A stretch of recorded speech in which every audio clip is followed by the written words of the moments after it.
2072 साल वैशाख 12 गतेको भूकम्प र त्यसपछिको पराकम्पहरूबाट भएको क्षतिको पुनर्निर्माण र पुनर्स्थापनाका लागि स्थापना भएको राष्ट्रिय पुनर्निर्माण प्राधिकरणले आज 5 वर्ष पुरा गरेको छ। यो अवधिमा प्राधिकरणले भूकम्प प्रभावित 32 जिल्लामा ठूलो सङ्ख्यामा भूकम्प प्रतिरोधी संरचनाहरू तयार पारिसकेको बताएको छ। अन्य संरचनाहरूको पुनर्निर्माणमा पनि उल्लेख्य प्रगति भएको प्राधिकरणको भनाइ छ। 2072 साल वैशाख 12 गतेको भूकम्पबाट भएको क्षतिको पुनर्निर्माण र पुनर्स्थापनाका लागि 2072 पुस 10 गते राष्ट्रिय पुनर्निर्माण प्राधिकरणको स्थापना भएको थियो। 2072 साल वैशाख 12 गतेको भूकम्पबाट भएको क्षतिको पुनर्निर्माण र पुनर्स्थापनाका लागि 2072 पुस 10 गते राष्ट्रिय पुनर्निर्माण प्राधिकरणको स्थापना भएको थियो। भूकम्प प्रभावित 32 जिल्लामा क्षति भएका निजी आवास, सांस्कृतिक तथा पुरातात्विक सम्पदाहरू लगायतका भौतिक संरचनाहरूको पुनर्निर्माण गर्ने जिम्मेवारी प्राधिकरणले पाएको छ। कोभिड-19 का कारण पुनर्निर्माण कार्य प्रभावित भएपछि सरकारले प्राधिकरणको कार्यविधि 1 वर्ष थप गरेको छ।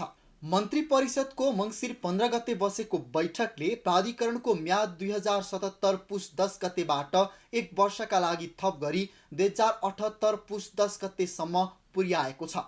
स्थापना भएको 5 वर्ष पुरा हुँदै गर्दा प्राधिकरणले निजी आवासको पुनर्निर्माणमा 90% भन्दा बढी प्रगति हासिल गरेको बताएको छ। शुक्रबार पत्रकार सम्मेलन आयोजना गरी प्राधिकरणका प्रमुख कार्यकारी अधिकृत सुशील ग्यावालीले पुनर्निर्माणका लागि 7,96,245 लाभग्राहीहरूसँग अनुदान सम्झौता गरेकोमा 5,56,487 अर्थात् 70% लाभग्राहीले घर पुनर्निर्माण गरिसकेको बताउनुभयो।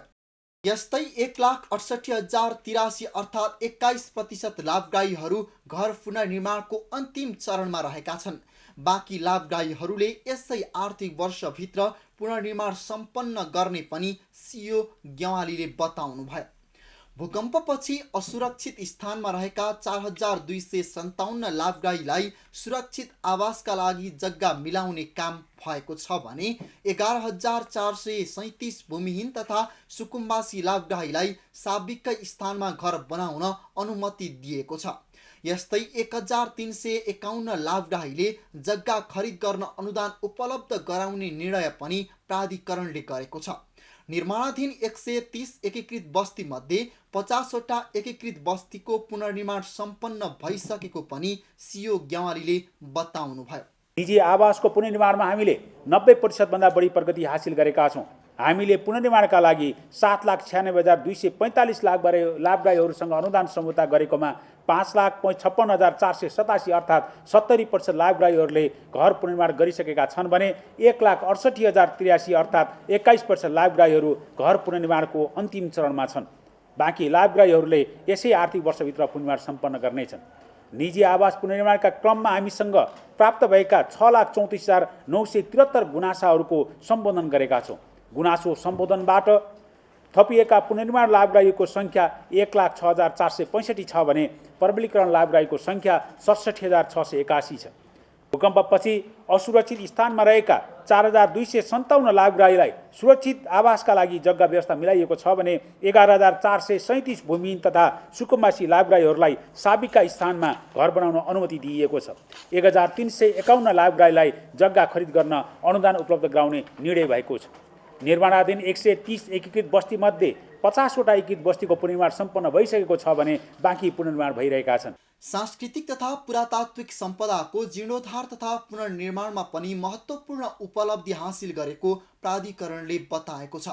क्षतिग्रस्त 920वटा सम्पदा मध्ये 465वटा सम्पदाको पुनर्निर्माण सम्पन्न भएको पनि सिओ ग्यावालीले बताउनुभयो।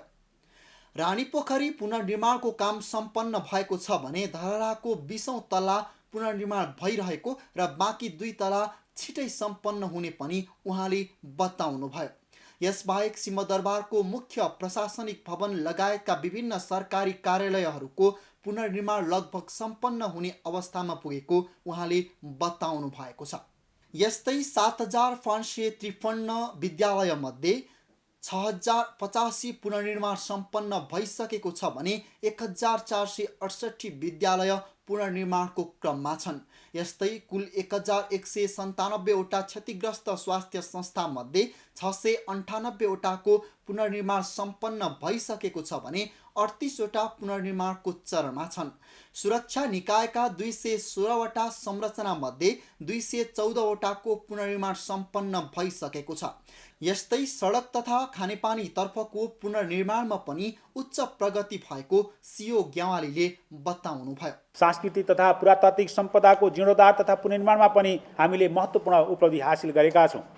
क्षतिग्रस्त 920वटा सम्पदामध्ये 465वटा सम्पदाको पुनर्निर्माण सम्पन्न गरेका छौँ भने बाँकी सम्पदा पुनर्निर्माणको चरणमा छन्। हाम्रा महत्त्वपूर्ण धरोहरका रूपमा रहेका सम्पदा रानी पोखरीको पुनर्निर्माण कार्य सम्पन्न भएको छ भने धरहराको 20औं तला पुनर्निर्माण भइरहेको छ। बाँकी 2 तला छिट्टै सम्पन्न हुनेछ, 3 तला छिट्टै सम्पन्न हुनेछ। सिंहदरबारको मुख्य प्रशासनिक भवनको उत्तर, दक्षिण र पूर्वी भाग यही पौष मसान्तभित्र सम्पन्न गरी माघ महिनाभित्रै प्रधानमन्त्री तथा मन्त्री परिषदको कार्यालय सार्ने गरी कार्य अघि बढिरहेको छ। बबर महल, केशर महल, बाल मन्दिर, नारायणी सङ्ग्रहालय क्षेत्रमा रहेको रणदीप दरबार लगायतका पुरातात्विक महत्त्वका दरबारहरूको जीर्णोद्धार तथा पुनर्निर्माण द्रुत गतिले अघि बढिरहेको छ। बृहत्तर टुँडिखेल लोकतान्त्रिक सङ्ग्रहालय, नारायणी सङ्ग्रहालय, गोर्खा एवं नुवाकोट दरबार एवं 7वटा पुरातात्विक सम्पदाहरूको विश्व सम्पदाहरूको गृहयोजनाको स्वीकृतिको अन्तिम चरणमा रहेका छन् भने जसका आधारमा ती क्षेत्रको बृहत्तर संरक्षण र विकास कार्य अघि बढ्नेछन्। भूकम्पबाट क्षतिग्रस्त 7553 विद्यालयमध्ये 6085वटा अर्थात् 81% विद्यालयको पुनर्निर्माण सम्पन्न गरेका छौँ भने 1468 अर्थात् 19% विद्यालय पुनर्निर्माणको क्रममा छन्। यी विद्यालयको पुनर्निर्माण यसै आर्थिक वर्षभित्र सम्पन्न गर्ने लक्ष्य छ। कुल 1197वटा क्षतिग्रस्त स्वास्थ्य संस्थामध्ये 698वटा स्वास्थ्य संस्थाहरूको पुनर्निर्माण सम्पन्न भएका छन् भने बाँकी यसै आर्थिक वर्षभित्र सम्पन्न गर्ने गरी कार्य अगाडि बढाइएको छ। कुल 415 सरकारी भवनमध्ये 374 अर्थात् 90% सरकारी भवनको पुनर्निर्माण सम्पन्न भइसकेको छ भने 38वटा पुनर्निर्माणको चरणमा छन्। प्राधिकरण अन्तर्गत निर्माण भइरहेका सुरक्षा निकायका 216वटा संरचनामध्ये 214को पुनर्निर्माण सम्पन्न भइसकेको छ भने 2वटा पुनर्निर्माणको अन्तिम चरणमा छन्। पुनर्निर्माणका लागि स्वीकृत पञ्चवर्षीय पुनर्निर्माण तथा पुनर्स्थापना योजना अनुसार परिमार्जित कुल बजेट आवश्यकता 488 अरब रुपैयाँ हो। यसमध्ये हालसम्म नेपाल सरकार एवं दात्री निकायहरूको समेत गरी कुल 339 अरब रुपैयाँ खर्च भइसकेको छ।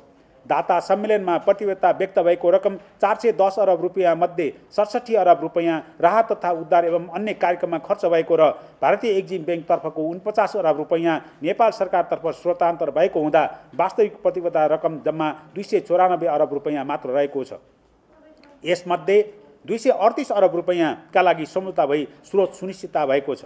यसका अलावा गैर सरकारी संस्थाहरूसँग करिब 90 अरब रुपैयाँ परिचालन गर्नका लागि सम्झौता भई करिब 72 अरब रुपैयाँ परिचालन भएको छ। यसरी हेर्दा नेपालको पुनर्निर्माणमा दात्री निकायबाट प्रतिबद्धता भएको 100% रकम परिचालन हुने सुनिश्चित भएको छ। सम्पूर्ण दात्री निकाय एवं मित्र राष्ट्रहरूले नेपालको पुनर्निर्माणबाट भएको प्रगतिप्रति खुसी व्यक्त गरेका छन्, जुन हाम्रो लागि गौरवको विषय हो। पुनर्निर्माणका लागि स्वीकृत भएको कुल बजेट 4 खर्ब 88 अर्ब रुपैयाँ मध्ये हालसम्म नेपाल सरकार र दात्री निकायहरूको समेत गरी कुल 3 खर्ब 39 अर्ब रुपैयाँ खर्च भइसकेको छ। दाता सम्मेलनमा प्रतिबद्धता व्यक्त भएको रकम 4 खर्ब 10 अर्ब रुपैयाँ मध्ये 67 अर्ब राहत तथा उद्धार एवं अन्य कार्यक्रममा खर्च भएको र भारतीय एक्जिम बैङ्कको तर्फको 49 अर्ब रुपैयाँ नेपाल सरकारतर्फ स्रोतान्तर भएको हुँदा वास्तविक प्रतिबद्धता रकम जम्मा 2 खर्ब 94 अर्ब रुपैयाँ मात्रै रहेको प्राधिकरणले बताएको छ। यसमध्ये 2 खर्ब 38 अर्ब रुपैयाँका लागि सम्झौता भई स्रोत सुनिश्चितता भएको छ। यस्तै गैर सरकारी संस्थाहरूसँग करिब 90 अर्ब रुपैयाँ परिचालन गर्नका लागि सम्झौता भई करिब 72 अर्ब रुपैयाँ परिचालन भएको छ।